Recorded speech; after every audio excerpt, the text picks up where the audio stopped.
No. Welcome to Viewpoints in Mid-America. It is with great pleasure and to have a very distinguished guest with us today, the United States Senator Rod Grams of Minnesota. And welcome, Rod. We really appreciate you coming, and I know you're here for the Minnesota State Fair, among other things, but we really appreciate this opportunity because just from a personal standpoint, I've been a foreign policy nut, if you want to call it, all my life. And I feel it has strong implications of what happens in the world. And really, it's a pleasure to have you. Jerry, my pleasure to be here. Frank, thank you for the invitation. And my friend Frank Brantman. With the two of us are going to we're going to interrogate you, sir. Okay. Before the program, I just mentioned, because I feel this very strongly, the role of foreign policy in America is to advance U.S. interests, to prevent little and big wars. Now, it's not the Defense Department, but by foreign policy, and to foster sort of peace and democracy and so on. Is this, do you have anything that you would, I didn't necessarily put them in order here, but if you got any comments, is that basically the way you feel? Well, first and foremost, that is the reason the federal government was formed to begin with, and that is our relationship with the rest of the world, and also to support and put together a standing army to defend our interests here and abroad as well. So yes, foreign policy is very important, as you say, on a military, talking about peace and making sure we are able to maintain peace. But also, how do we interact with the world, whether it's through imports, exports, jobs. Our whole economy now today is more strongly based or as important on foreign trade as it is on domestic. Well, that's right, to advance U.S. interests, and that's... Frank, I'll start with you.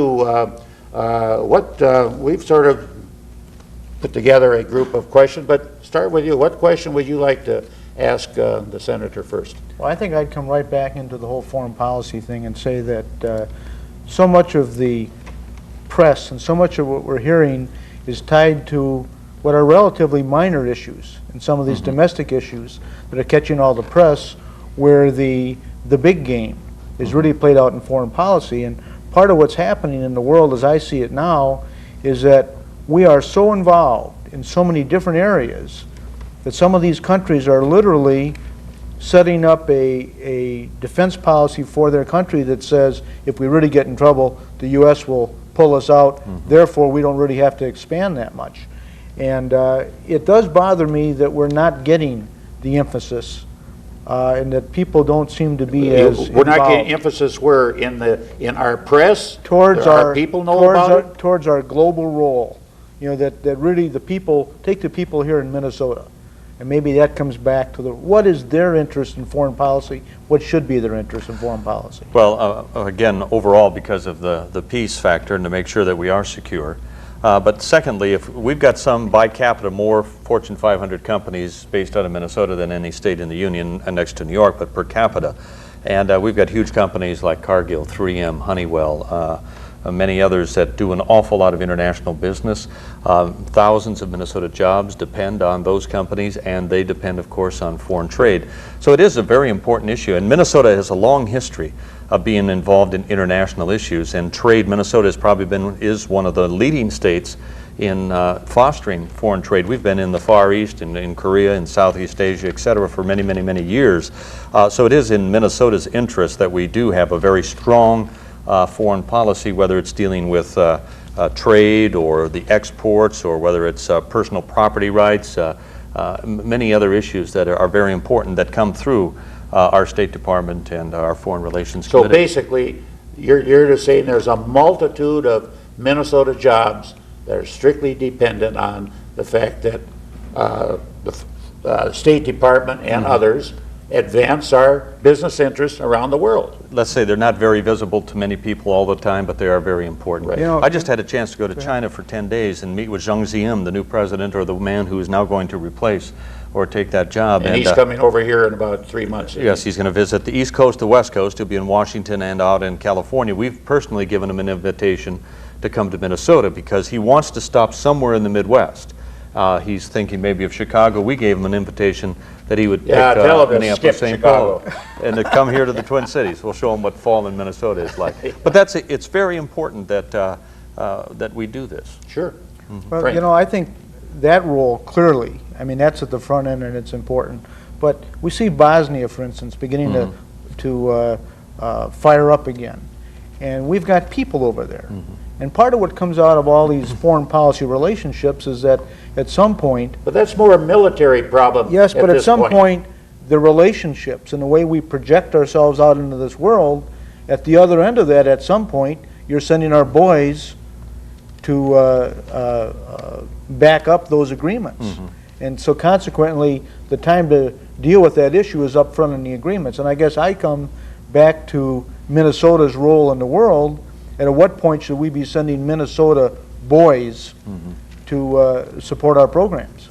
Well, again, they've always been important, and you know, when the president decides to send those, you know, it's really our Congress's responsibility to support that. We can go onto the floor and say we disagree with the policies, but in the meantime, we can't let our men and women be in these positions without that support. But you're right, it does have a lot to do with our foreign policy. What does it mean with our relationship with those countries and other countries in the world? Again, take China, for instance, and our reaction to when they were doing military exercises, Right. China in the straits between Taiwan and China, and how we sent over not one carrier group but two. That really sent our relationships with China back 2 years.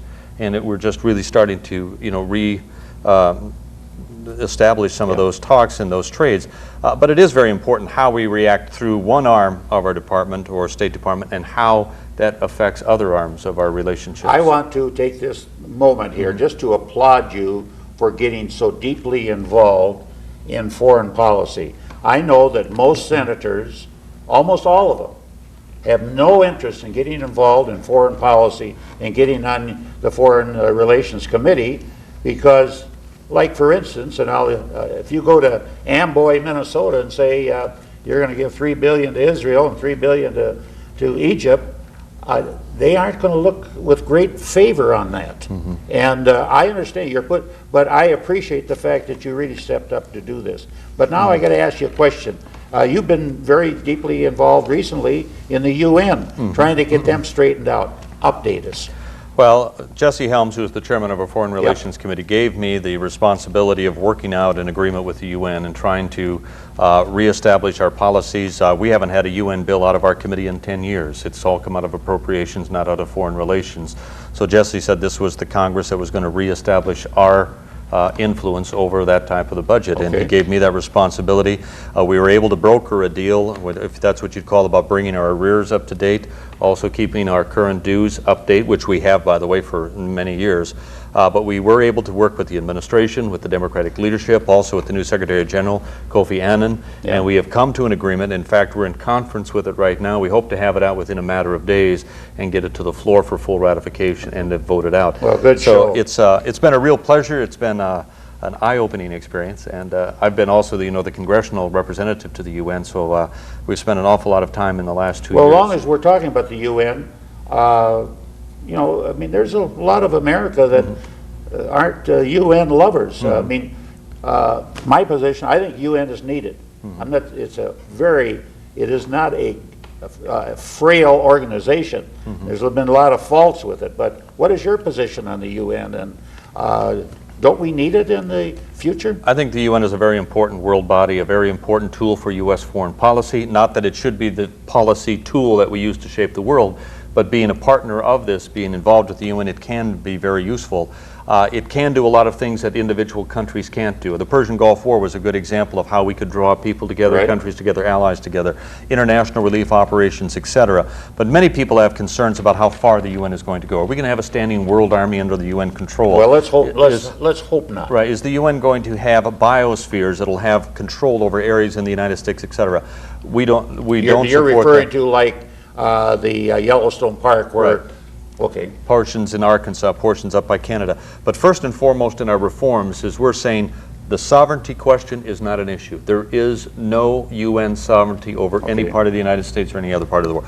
So it needs to be a strong UN world body, but at the same time we got to make sure we define and limit its control and its scope. I think one of the other questions with the UN has to do with the level of expense and the level of bureaucracy. I mean, basically, Well, but that's what Rod did. He sort of hacked out a deal where Well- we're supposed to cut the expenses. I think it remains a valuable stage that we need to have available to us when these national crises come up. But You got a new question there. Go ahead. Frank. No, Well, you, go ahead. I would back up to the main player on this globe, going back 10 years, was the Russia-U.S.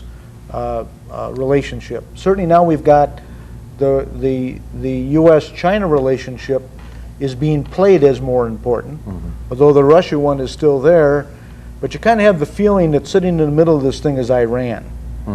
And we have difficulty dealing with them because of the terrorism and because apparently with the support of Russia and China, there's some nuclear weapons being developed there. So two big issues that make it very hard Being for us employed there. that make it very difficult for us to deal with them, although it does look like they're going to be a key player in this thing. So I guess my question is, how do you see what should be our approach to Iran at this point? Well, of course, we consider them one of the rogue nations and have embargoes on them, but I think, again, it's our relationship with China and also Russia is important to be able to influence them or at least lodge our objections to the sales that they have made, both in nuclear areas and other areas to Iran and other countries. And we've got to make sure that they realize that what they do has a very, very large impact on what happens in the rest of the world. And they should be as responsible as we are in how they trade and what they do. And I think we're making progress on this. I think you are too. I think you can pull that Iran group because it's it affects the total Islamic portion of the world. It also, Iran, and right above it sits a large mass, a pool of oil. Because, actually there's 4 Russian, what do you call them, provinces, former provinces. Right. They are they're separate countries today. But, they're sitting on this Caspian pool of oil that is monumental. But the problems with Iran also shows you that this is not a safer world than when the Soviet Union and the Cold War existed. I understand. And that's why those who want to come and gut the Defense Department and our capability of doing the things that we need to do, I think are really playing with fire when you got Iran, you've got Libya, you've got the Sudan, you've got North Korea. So in all parts of the world, there are those nations that could, if they had the nuclear capabilities, could pose much more of a danger because they don't have, I believe, the responsibility that the Soviet Unions did in managing their nuclear weapons. I think one of the great political lies of all time is this missile defense situation. You're I think talking SDI now, or the Right. lack of it in the United I think States. if you were to walk to the Minnesota Fair and encounter 100 people, they would tell you if somebody throws a missile at us, we're going to knock it down. And the bottom line is, and who's to say that between Russia and China, they cannot provide that technology to Iran?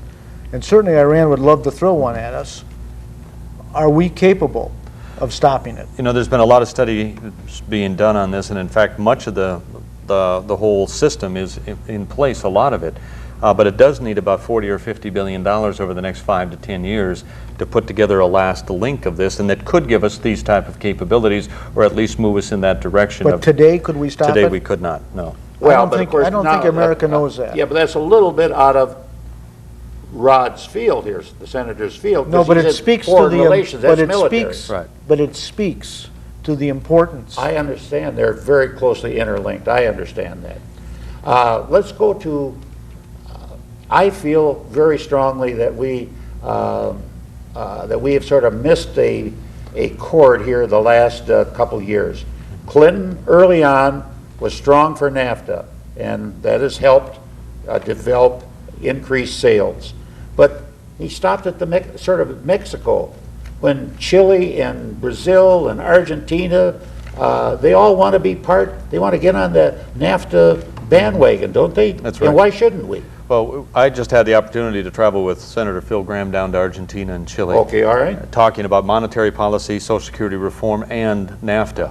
Chile was one of the first countries that was supposed to be part of NAFTA, and instead Right. got set to the side because of some political problems, and Mexico and Canada were brought in first.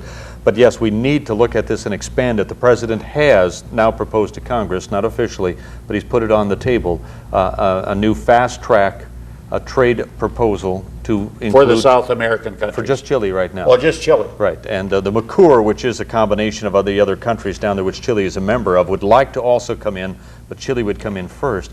But the problem is he's got attached to this fast-track authority what we call blue issues and green issues, and that is environmental concerns on the green side. Oh, correct. And the blue issues are labor issues, and we're trying to impose our labor standards on them or make this part of this negotiations, and there's many in the Congress that will not go along with this. So if the President would take those off, because we believe first and foremost those are treaty issues, and they should be debated and passed in the Senate. But they should not become part of a fast track. Blue issues and green issues. They shouldn't become part of the fast track negotiations, because all we can do then is vote up or down, and we think this treaty is too important not to give it that vote. So we're going to move on it, and I hope the President goes along with it, because there is a very large growing concern about we need to move quickly or we'll lose this opportunity. You want to quiz the Senator on Social Security and Medicare privatization? Well, yes. Or what do you got? Okay, go ahead. But let's come back to the foreign policy for just one more hit. Yep. Haiti, Bosnia, Israel. Certainly the balance is not there. You mentioned Bosnia twice. I think Bosnia is unimportant in the grand scheme of things. Well, go ahead. as of last night, they were attacking American soldiers over there. Wait a minute. I didn't mean this without problems. And there's a lot of debate as to whether or not we should stay there or not. We should get out. And Clinton has made it a focal point of his foreign policy. So it fits there. But my concern there is, do we stay, do we come home, what do we do? Probably the bigger concern. Is that the question you're asking? That's the question. The second question is Israel. You know, what, at this point, there's talk now of rolling this whole thing back to where we were 7 years ago and starting all over again. So I'd ask you the two questions. On the peace talks as far as? On the peace talks. What's the policy in Bosnia? Okay, Bosnia first. And then Israel. First in Bosnia, 2 years ago when we began the 104th Congress, when the President came and laid out his plan for Bosnia, he gave us every assurance that it would be not more than $1 to $2 billion in cost and that we would be out of there within 12 months. That's the approval Congress gave. Right now, we've been there now 2.5 years. He's now going to ask for another year extension. Our cost in Bosnia has escalated to over $8 billion and growing. I thought it had gone to So 10. there are a lot of questions and concerns about exposing our men and women to this type of danger. And in fact, there is many that are proposing, or we've sent strong letters to the President urging him to come to a resolution on Bosnia, because we think that this incrementalism or this expansion into the area is, and expanding our policy like we did in Somalia, mission creep we call it, has not worked, and Well, we he think he recently needs to be sent a whole accountable. bunch of soldiers down to South America into the hinterland, the forest, right? To do something. What was it? I'm not aware of that. Well, allegedly he sent them, or planning to send them. I shouldn't say he sent them. That might be incorrect. But on Israel, we need to get off the dime on the peace talks and get them moving forward. I've supported Benjamin Netanyahu. I think that Israel has very few voices around the world that supports their efforts. That's right. Israel is working very hard to find some kind of a way to reach a peace agreement without giving up everything in the process of doing it. They need to have some type of security or fallback on this as well. And I'm just hoping that the recent escalation of violence there can settle down and that cooler heads will prevail. I hope Arafat is able to bring some control to his side. And Arafat, actually, should we not make it part of U.S. policy that now we do give some money to the Palestinians and Arafat. Why not just cut it off? Well, I think it's trying to, again, try to facilitate a middle ground to try find an agreement. Now, the United States... But this guy, I know, he should be held accountable for many things that are there. And you wouldn't sign an agreement with him on anything, would no, you? I was there at the White House lawn, though, the day that he shook hands with the former Israeli leader, not Perez, but how quickly we forget. You can help him. Harold Stassen. Yes. No. Last living signer of the UN Charter. You've conversed with him, I take it, and I trust.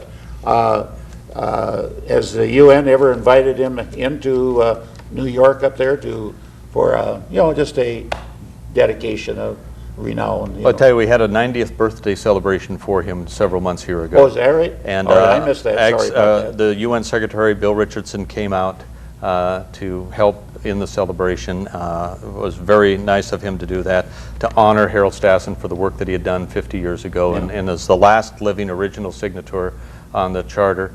Harold Stassen, by the way, also agrees that there needs to be reforms on the UN. We probably disagree on some of them, but the fact that one of the persons that was there at the beginning is looking at the UN now and saying that it's out of control and it needs some reforms, that the bureaucracy has overtaken the intent, and we need to somehow bring this into well, let's just a talk more about a efficiency couple world of agency. the reforms. The ones I think are very important. Japan and Germany should be part of the permanent members of the and they are Security not. Council. And Taiwan and China, I mean, I don't know what the, I think China should be, or Taiwan should be also recognized by the UN, but your comment. Well, when you talk about Japan and Germany, I think they will be, and in the near future, although Secretary or U.S. Ambassador Bill Richardson kind of let that out a little bit earlier, and then I think everybody was ready to debate it.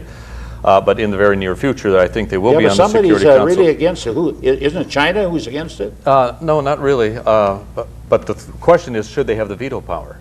And then Right. there's also a third seat that they're holding up is for developing nations on a rotating basis, that somebody would fill that seat on interim basis, and should they have a veto power? And they're saying no, that the original states or the original countries there now would retain veto. The others would be members of the Security Council, but without Well, I that think weapon. Japan and Germany. Frank, Well, you question. know, you had a relatively interesting session on Social Security just back a week or so, and was interested in your concept of providing people the information as to what type of a benefit they would have gotten had their money been invested privately. Well, we're introducing a bill, just like private investment firms have to do, that as you invest in say, a mutual fund, they have to provide you information, at least on an annual basis, of how much you have in your fund, what's been the rate of growth, et cetera. Where the Social Security system has never done that. Patrick Moynihan led the efforts 10 years ago, in 1989, 8 years ago, to say that in 1999 the Social Security has to do this, but all they're going to do, say that you're a 25-year-old person today, and you're going to retire in the year 2043. The estimates are you're going to get $100,000 a year in Social Security benefits. And you'd look at that and I'd say, I'm ready to retire because it's going to triple my wage. Why not? But the fact is that it's worth only about $14,000 in today's buying power, and that's not on there. So our bill is going to say, give us honest information, adjust it for inflation so we can make decent decisions, and then also tell us what is the rate of return. If you're 25 years old, your rate of return to Social Security is negative. In other words, you're going to get back much less than what you pay in. So this is the first step, I think, in trying to get information out to the public about Social Security. We're not taking any stands yet on how it should be reformed or when or whatever, but I think people, in order to make a sound decision on their future for financial security, should have the information at their fingertips, and this is what we're hoping to do. The President of the United States constitutionally is really the foreign policy chief, right? Can you and other members of the Senate Foreign Relations Committee and Chairman Helms, can you influence the Clinton administration, and Bill Clinton himself, the Clinton administration, and let's say Berger, who's the National Security Advisor, and Albright, who's the Secretary of State? Do you feel you have any clout there? We have a lot of influence on what the President can or should be doing. The President, of course, is the foreign policy chief. He can dictate, he can form foreign policy.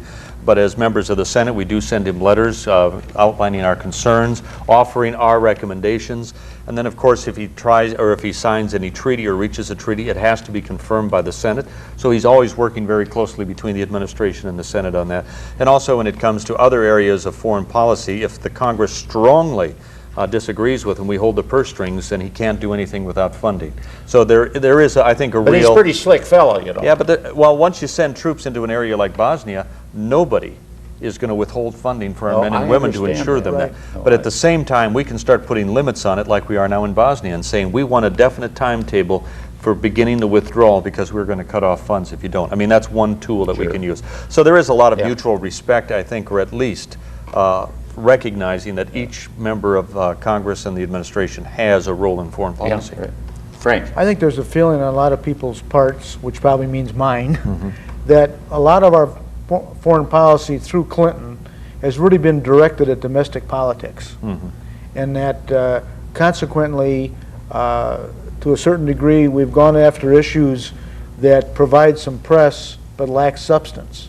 And I guess my question would be, as you get deeper into this area, you know, what type of a vision does the rest of the world have back towards the current administration and its foreign policy? Well, from officials that I've talked to and also former officials within our administration or within government affairs that have real close contacts, there was a real lack of respect, I think, for this administration and how they were handling foreign policy. I think the president has done a little better job in the last year and a half since the '94 elections, and especially since his re-election in '96.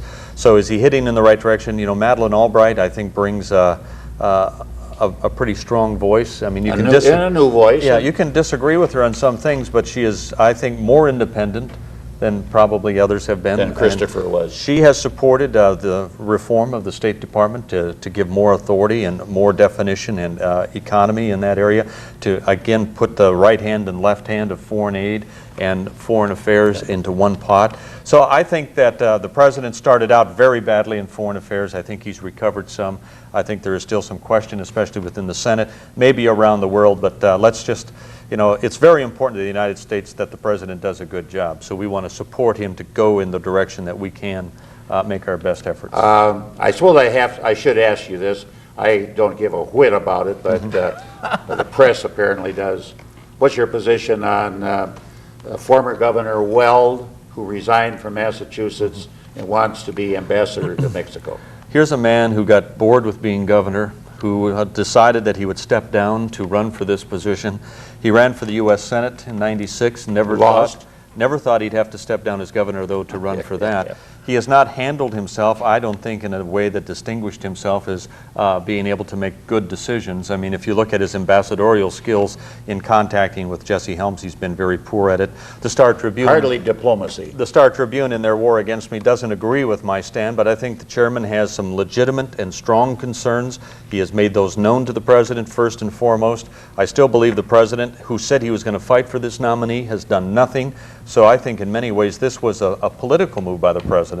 Weld may have some qualifications, but he has also some baggage when it comes to the issue of drugs and handling that, and to put him in an ambassadorial position with a country that is our largest concern about drug traffic, I don't think would serve this country well. I don't think it serves the administration well, and I think for both sides it would be best if the president would nominate him to some other post. And Jesse said he won't oppose him to go to India, Japan, etc., but he will not allow the hearings to go ahead in Mexico. What's going to be the result? I'm not sure. Weld is waging a battle. He wants to make this a battle, what he says, over the heart and soul of the Republican Party. Yeah. It's not. It's only about the Mexican ambassadorial position and nothing more. And I think the quicker we can put it behind us, the better. And some people want to make it a big issue. It's not. I've received the high sign, and instead of asking any more questions, I just want to congratulate you. I'm not running for president, by the way, like my counterpart. You mean to say we aren't going to have two candidates for president from Minnesota? No, I just wanted to say I'm not going to be his running mate either, and I think Senator Wellstone should do what Senator Dole did, and if he's real serious, step down and give it 110%. Well, listen, I tell you, we really enjoy having you here, and of course, you can't imagine how pleased I am, because foreign policy, I just think, is the real crux of the vision of what will really happen in the next millennium, particularly the first 50 years of it, and that's when my children and grandchildren will still be around. Yes. So thanks a lot for coming. Thanks, Jerry. My pleasure to be here. Thank you. Frank, my pleasure. Thank you very much. And good luck. You're going back to the fair, I presume. Yes. And work that out, and then back to Washington. Well, listen, thanks a lot, folks. Numbers are on the screen. This has been a pleasure. Feel free to call and follow Mr. Graham's. I think he's on the right track when it comes to foreign policy. But thanks a lot for watching. It's all a pleasure to bring this program to you.